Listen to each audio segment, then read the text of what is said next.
जो महाबोधि विहार के सिलसिले में जो भी आंदोलन चल रहा है, आज कम से कम अभी 95 दिन 96 दिन हो रहे हैं, आंदोलन जारी है। ये आंदोलन जारी है कि वहाँ बुद्धिस्ट लोग कम है, इसलिए जब भी हम लोग मोदी जयंती के लिए गए तो बहुत लोग दिखे। अभी इसीलिए बाबा साहब ने जो इंटरनेशनल राजधानी बनाई है,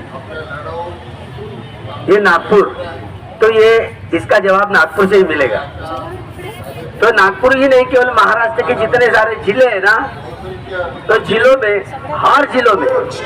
हर तालुका लेवल पर यह चिंगारी फैलानी होगी, ताकि अलग अलग राज्यों में भी, अलग अलग जिला लेवल पर और तालुका लेवल पर भी ये धरना आंदोलन शुरू करना ही पड़ेगा हमको, क्योंकि इस देश के प्राइम मिनिस्टर नरेंद्र मोदी जी यहाँ पर आ चुके हैं।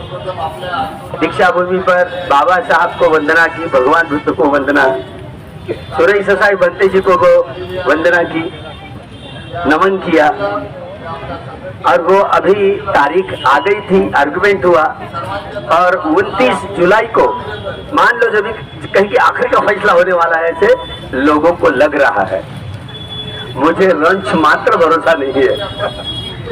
देखिए, क्योंकि बड़े चालाक लोग होते हैं ये। तब तक तो आंदोलन रोका दिया जाए, तो आंदोलन रोकना नहीं है।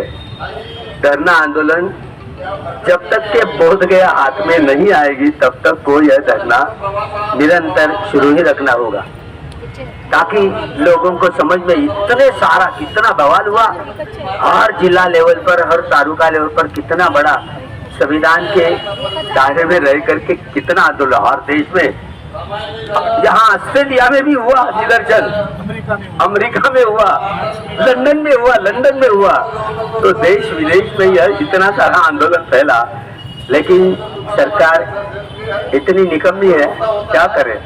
अब मैं भिक्षु होने के बावजूद क्या बोल नहीं, अगले शब्द बोल नहीं पाता। मुझे इतने, मतलब जो भी है, जो सरकार वादा करती है और सारी बौखला जाती है, क्या करें। इसलिए जुमला ही जुमला होता है। तो जुमले वाली सरकार जो स्वयं खुद आतंकवादी सरकार है, ये चाहती है कि हर मंदिर में ब्राह्मण ही रहे, ये चाहते हैं हर मस्जिद में ब्राह्मण भी रहे, और बुद्ध विहार में ब्राह्मण के हाथों में आ जाए, यहाँ तक कि गुरुद्वारा भी उन्हीं के कब्जे में आ जाए। ये सारी उनकी, इसलिए वो सभी बुलडोजर चला करके मस्जिदों का एक खात्मा करे जा रहे हैं इल्लीगली। उनको इल्लीगली ये सारे प्रकार कर्म कर रहे हैं, तो आतंकवादी नहीं तो और क्या है।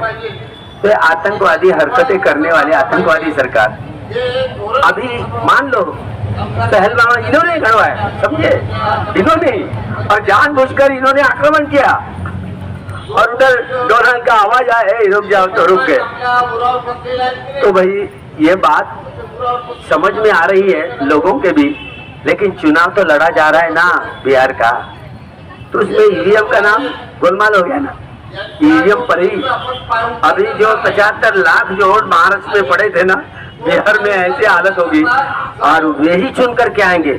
मैंने कहा था ना इधर, जब पहली बार जिस दिन महाराष्ट्र का इलेक्शन चल रहा था, और पहले दिन यहीं पर वो बीजेपी वाली मंडली आई थी बाबा साहब के पुतले के पास में, तभी उस दिन ही निषेध हम लोगों ने किया था कि ये जानबूझकर, क्योंकि वो सब जो कानून शुरू हुआ था, तो उसके बाद में भी वे क्या क्या यहाँ आकर के जय श्री राम जी के नारे दिए, कानून के खिलाफ है, आचार संहिता के खिलाफ है। हम लोगों ने भेज दिया, चुनाव आयोग ने कुछ नहीं किया, क्या करेंगे, कुछ नहीं किया, कुछ सुनते ही नहीं, न सरकार सुनती न अधिकारी सुनते।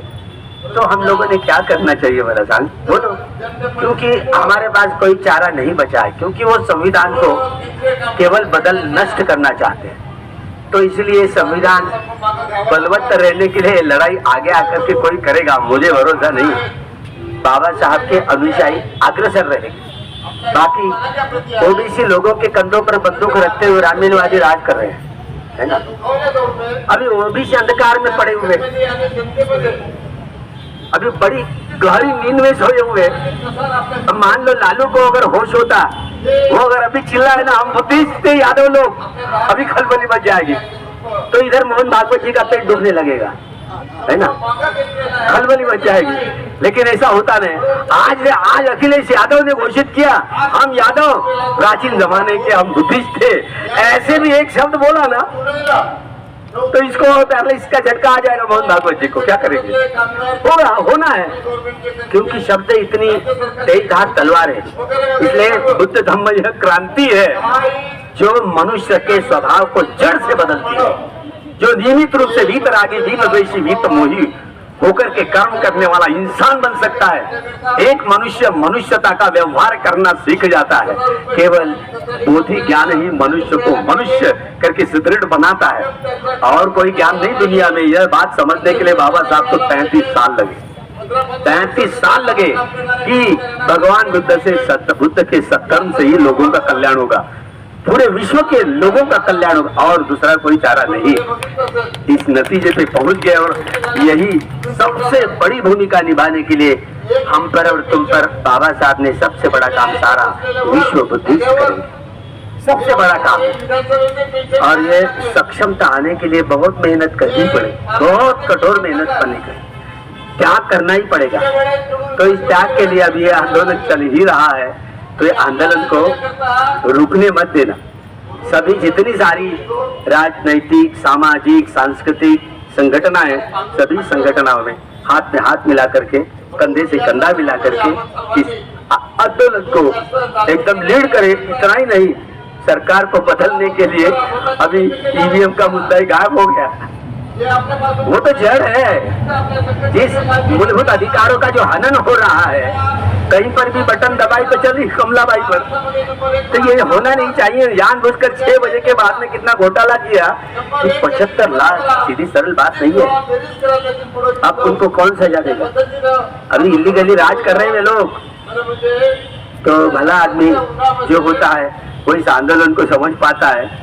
तो आंदोलन के समझने की प्रक्रिया में पता नहीं, मोहम्मद देशमुख जी, मैं शिविर पे चला गया था तो मोहम्मद देशमुख इधर 19 तारीख को गुजर गए थे। मोहम्मद देशमुख जी कहते उनके घर में कल परसों जाकर के आया। अब मैं अभी आप आइए बोले, हम सभी आंदोलन में जाएंगे बोले, बोध गया जाएंगे बोले। तो हमारे साथ में मोहम्मद देशमुख जी साथ में आने वाले थे, लेकिन वो गुजर गए। पता नहीं, ऐसे अलग अलग लोग जो होते हैं, समझदार लोग होते हैं। समझदार लोग अगर जीवित रहे तो इस जागृति का जो अग्नि कभी बुझना नहीं चाहिए। यह जागृति का यह अग्नि कभी बुझने ना दे पाए, इसलिए सबको सजग रह करके यह आंदोलन चलाना पड़ेगा। आज से यह आंदोलन शुरू करने पड़ेगा। अभी हमारी 25, 26, 27, 28, 29 जब बाबा साहब ने बुल्ढाना जिले में जो छोटी सी कुआं है उसको मुक्त किया था, तो वह आंदोलन, वहाँ पद यात्रा अकोला कलम से शुरू हो रही है। इसलिए मैं 5 दिन यहाँ पर नहीं रहूंगा, लेकिन 5 तारीख का जो आंदोलन होगा यहाँ दिल्ली में, उस आंदोलन की सबको तैयारी करनी है। हमको कल ही खबर मिली कि लामा जी भी आने वाले हैं, और सब लामा जी को भी, कोई हो, किसी संगठन के लोग हो, सभी संगठन मिलकर के एक होकर के लड़ाई लड़ेंगे। बाबा साहब के एक बार रास्ते पर उतर गए वो आखिर तक लड़ाई लड़ते पीछे नहीं हटने वाले। ये सारी जो फूट दिख रही है ना, ये भी सारी धुल मिल जाएगी। पता नहीं होगा कहाँ खोए होंगे, पता नहीं होगा, लेकिन सब इकट्ठा आएंगे, ऐसे मैं आशावाद रखता हूँ। और अगले आंदोलन की सीढ़ी को शुरू करते समय आप गाँव में जाइए, और हर जिले और तालुका लेवल पे भी यह धरना आंदोलन शुरू करेंगे, ऐसे मैं आह्वान करता हूँ। और अलग अलग जहाँ पर ऐसे महाबोधि मुक्ति समिति करके ऐसे समितियां गठित करें और काम में लग जाए, ऐसे आह्वान करता हूँ। यहीं पर अपना पूर्ण विराम देता हूँ। भवतु सब्ब मंगलम, भवतु सब्ब मंगलम, भवतु सब्ब मंगलम।